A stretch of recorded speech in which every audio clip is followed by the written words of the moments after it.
All right, and welcome to this special episode of Real Estate Fight Club. This series is called What Would You Do?, where we talk about professional standards and ethics committee cases, violations, and issues. And here with me today is Rachael Real from Rachael Real Real Estate in Chicago. Hey, Rachael. Good morning, Jen. How are you? I'm really good today because I am super excited about this topic. You like this topic, don't you? I do. So just for some context, It was January of 2020, episode 18. Monica and I fought about this topic, and I got so much shade. So much shade. And then we only had like 10 listeners. All 10 of our listeners were throwing me shade. All 10 of them. All I think 10 by of now them. you have more. Now so we what have- was the so now is your time to get to recover and throw some shade on the other side. I feel like So what was the consensus revenge. on that? Yes. So the topic is providing feedback. Yes. So when you did your episode in February or January of 2020, when you say you got shade for it, what was your position and what kind of shade were you getting? My position is no feedback or no offer is feedback. Absolutely. Boom. We agree. We're done. 100%. We're done. End the meeting. We hardly ever agree. I know. This has to do with the code of ethics. So the code of ethics, if you look at Article 1 of the code of ethics, it essentially says when representing a buyer, seller, landlord, tenant, or other client as an agent, realtors pledge themselves to protect and promote the best interests of their client. This obligation to the client is primary, but it does not relieve realtors of their obligation to treat all parties honestly. Okay.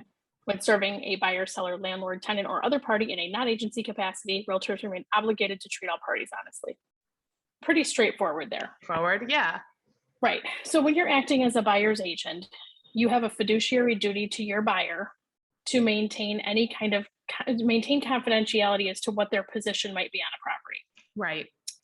If your buyer goes through a property and absolutely loves it, and you get solicited for feedback, how is that protecting your client's best interest if you lay it all out there for the listing agent and say, my client loves it, they will do anything to get it, et cetera, et cetera. How is that helping your client when you now have to go in and they want to write an offer and you now need to go and negotiate on their behalf, right, and want to try and get it for the best price and the best terms to benefit your client? Right. Yeah, I see what you're saying there. So here's the thing. I think that they usually are gushing over the property prior to coming. And so as the listing agent, we talked about this on the podcast too, is like make the call ahead of time, because then you are gonna, as the listing agent, you are gonna put yourself in a better position for negotiation, even though you shouldn't, but you do, because the agents are like this, right? Like they're so excited to see it. They've been looking forever. They've lost 3 houses, blah, la, la, la, la, la, la, right? Now, so you say when you reach out as a listing agent, so you have a listing and I'm a buyer's agent, you call me and what are you asking me? When you schedule the showing, I call you. I say, Hey, Rachael, this is Jen. I saw you were showing 1-2 Main Street on Saturday. We're so excited to have you. Do you mind? Can you leave the lights on? Like, depending on what I'm saying, right? But like in this case, it's like, hey, we have a number of showings after you. Do you mind leaving the lights on? Have your clients been looking for a while? None of your business is my answer. That's not what they None of your business is my answer. 100% of the time. I've had agents call and say, tell me about your clients. They want to buy a house. That's it. That's all you're getting. Because frankly, the second I give you any information, you're going to scroll that back in your little brain and hold on to it for when I send the offer in. So my answer is they want to buy a house. What happens. And so when agents say things like, hey, they put in a couple of offers, they've lost them, their grandmother lives on this street, they really want to be on this street, blah, blah, blah. And then you get an offer. All that's going into my little file in here. You know where that's going. Right. So when they give you an offer and it's not according to the terms that you said the seller told you to tell them that they would take, then you call the buyer agent back and like, hey, I'm sure you don't want to lose this house for your client, right? You don't want to lose another house. Well, when I get, if that was information that I got, because I will try and get some of that information too, usually after the offer comes in, I'll do kind of hey, I've received your offer, ask a couple of kind of questions just to try and uncover a little bit of information. If they start telling me they've gone through 3 houses, they've lost 3 contracts, I'm walking into that, and so are my clients, a little bit more apprehensive than they would be if they didn't know that information. So when you're sharing that as a buyer's agent, you're not really helping your client out. You may feel like you're building some rapport with the other agent, right? And you may very well be doing that. But on the other hand, you're also putting your clients a little bit behind the 8 ball. But you can also, I can hear people screaming at us right now through their. Of course they are. Bring it on. So here's what I think they're saying is that, well, yes, but if your clients didn't like the house, right? If the buyers did not like the house, what then, is there any violation of ethics to share what they didn't like about the house because they're no longer in a negotiation position? 100%. So when I do a buyer consultation, I'll explain to the buyers that every seller is going to hound me for feedback multiple times through multiple channels. Mm-hmm. How would you like me to respond to that? So then I'll explain to them, if it's a house you've completely eliminated, then there's no reason why I can't give it if you are okay with that. Yeah. So the clients are the ones making the decision. So okay. I showed a house last night, and we were in there for all of about 15 seconds. They're like, yeah, we're out. So for me to go ahead and give feedback on in there that they didn't know before they walked in, or what did they smell? This is why houses need to be scratch and sniff on the MLS. Right, I know. Actually, it was none of the above. I think it was a situation where the property was tenant occupied, and it was very clear the tenants were not going to cooperate. Got it. In a nutshell. Okay. So they're like, yeah, I'm just not even going to go there. Okay, they just thought it looked like a hassle. Yeah, when you go in and show a house, even if it's tenant occupied and all of the lights are off, they're sitting in the pitch dark and they're all making dinner squeezed into a kitchen and are trying to make it as uncomfortable as possible for you to look at that home. I don't know that anybody really wants to spend that much time in there. They're like, we walked out the front door and they're like, boy, that was really super awkward. I'm like, I know, I said it's tenant occupied. And they're like, oh. And then we kind of had that conversation about how, oftentimes tenants really don't have any vested interest in making a sale possible, because if they do, they're going to be put out on the street. Right. They don't want to find somewhere else to go. They don't want to move. Exactly. So therefore they'll make it difficult. Mm-hmm. But that said, yeah. So if there's no way that a property is making it onto the short list, even remotely on the short list, right, then there's no harm in giving that feedback. So we'll have that conversation with my client and explain that. They're like, yeah, that's fine. Right. Because at that point they've ruled it out for some particular reason. Right. Right. But if they haven't made a decision and they haven't gone under contract for a property, I'm not providing it, because if something happens with property A that they really liked and that fell apart, and now we have to move on to property B, which maybe we saw before, and maybe there was some stuff they didn't like about it, but after seeing other things, they realized they're okay with that. Mm-hmm. I don't want any of that old feedback to come back and bite us in the butt. And that's a really good point. And that's not something that we touched on when we were fighting about it. That's probably why I was yelling at the phone, playing the podcast when I was listening to that episode. When Monica was yelling at me that I was being lazy, Brad. Anyway, no. I mean, it isn't lazy. It's an answer. Really. It's an answer, right? I think people, for me, it's more like, well, what can you share with us what they did offer on? Because that matters more, right? You mean if you're a listing agent and you have a buyer's agent saying they've offered on a couple of properties and for whatever reason those fell apart. Right. Exactly. And I have asked that question too. Once we've got to that point, if I have somebody call and say, hey, what was your feedback on it? Well, again, provided I've had the conversation with my client, they were looking for something a little bit different. If they ask what they've offered on, depending on whether or not my client's okay with that, I'll just tell them, oftentimes I'll tell them, hey, it was in a different part of town, different school district, whatever it was that maybe was the deciding factor. I think there is a benefit though in sharing, not necessarily, kind of it is what the buyers thought if they were really buyers. Like, let's say they didn't buy this one, but they bought an actual real relevant property compared to this. The feedback is relevant and it is helpful, but it's also very helpful as an agent. Like if the agent was saying, look, I can tell you what I'm thinking about it based on the the other properties in my knowledge of real estate. Right. I can't necessarily share with you. They've asked me not to share with you what they thought about it, just that they are not interested in moving forward, but there's no specifics. Like, what do you think about that? I think that's certainly a fair point. If you've got somebody from your own market that, you know, you've got a good relationship with, and they call and say, hey, you know, we just put it on the market. It's been on for, you know, a week, 10 days, whatever it is. We've had a bunch of showings. What do you think of the price? Yeah. If I know, I mean, that's even still a tricky question, because if I know that this particular buyer wasn't interested in it, who says that I'm not getting a phone call 2 days later from another client that says, hey, I really like this house. And I've already told the other agent that I think it's grossly overpriced, but my client wants to pay list price. They want I mean, there's just yeah. It's a slippery slope, but I actually find, and I think, like, I'm glad you're bringing this up, because I think it's a very interesting point. I didn't really even think that it was a violation of the code of ethics, but I'm glad it is. But I think look at you becoming a rule follower. Oh shit, I'm gonna have to providing feedback now. Damn it. Or not. No, I mean, I even looked at a house for myself the other day, and I'm getting several requests for feedback from the other agent. And I just said, you know, I'm sorry, I don't have any details to share right now. That's it.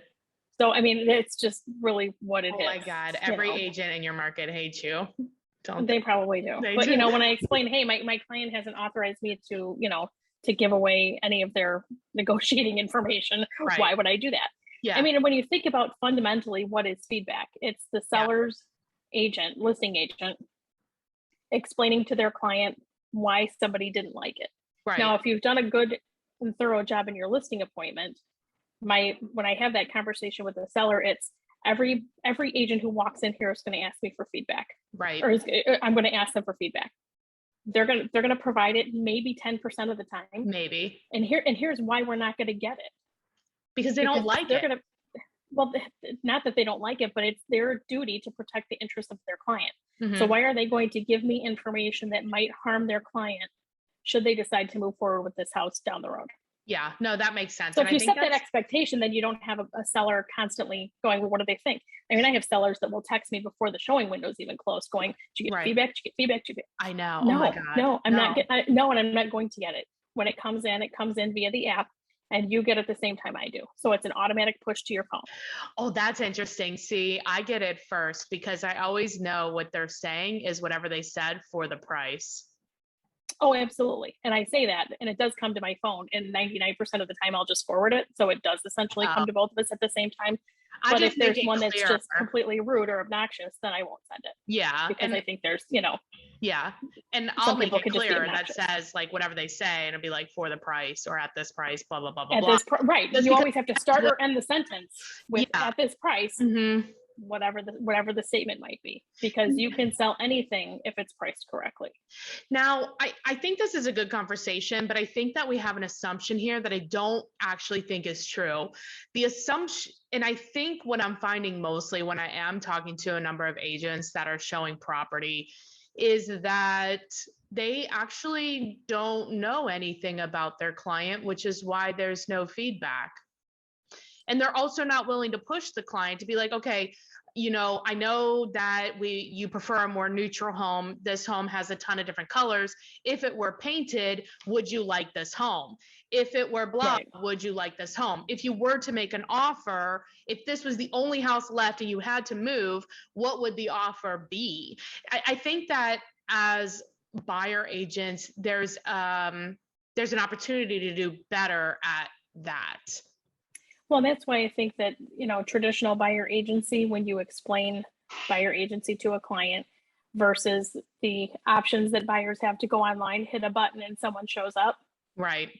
If that listing agent is going to ask for feedback from that Pop-Tart agent that showed the property, you know, earlier this afternoon, that Pop-Tart agent is going to have zero information on that client. They're going to have none.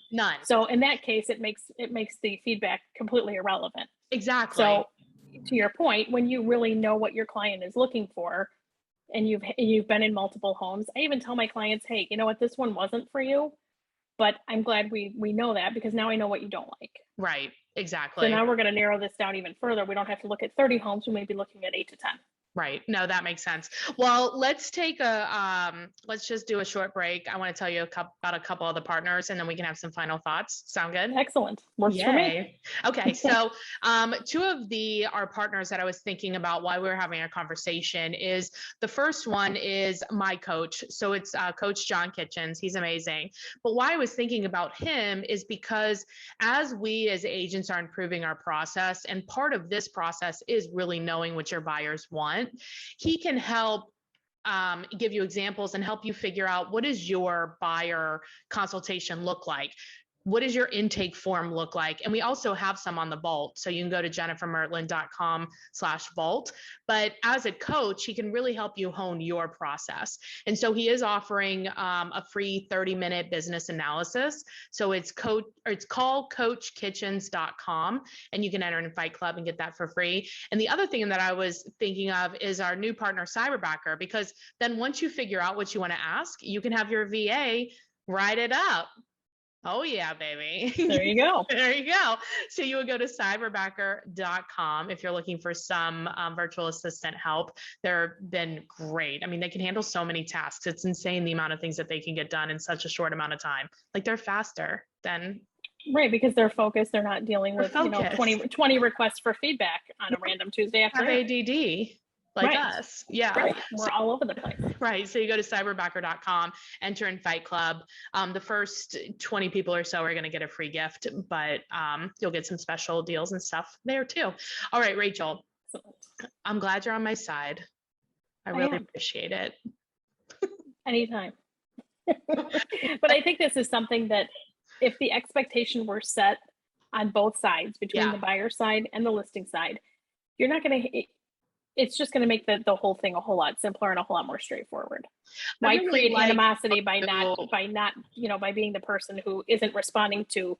You're better off just responding to the multiple requests for feedback and say, hey, I don't have anything I can share with you right now. My clients are still looking. Yeah, no, I think that's at least it's a nice response, and it cuts off the request. Yeah. It's going to stop the automated requests from coming, and you've responded. So you're not going to have, you're not going to have. What are they looking at? What do they not like about this property? Blah, blah, blah, blah, blah. Right. I'm sorry. I can't share that. I can't share any details with you right now. We're still looking. Oh, man. That's it. I'd be like, is this one still on the table, Rachel? We're still looking. Oh my God. What painful. I know. Painful.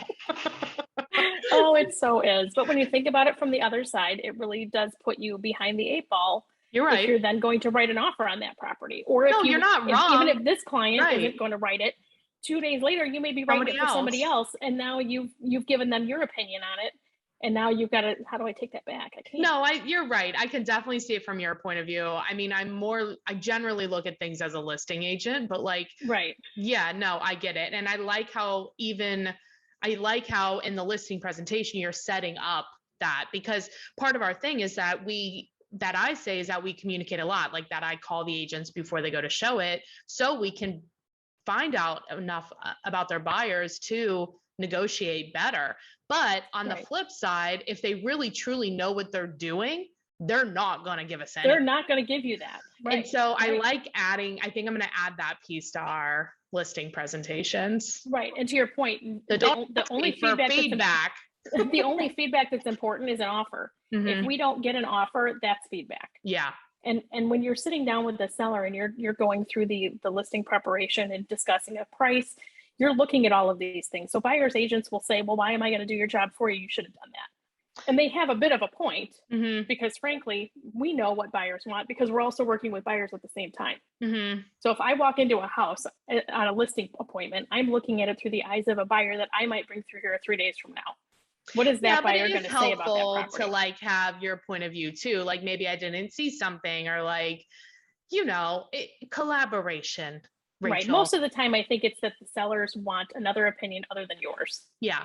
Right. And but I mean, why is that anyone else's job? No. Right. Why is it? That to me is where it starts to get monotonous and goofy. Yeah. If you want to be able to work, why are you not working with somebody that you trust? Rachel for president. Right. All right, Rachel. Well, if people have a referral for you in Chicago, or they have a question for you, or want to throw you shade, what is the best way to get to you?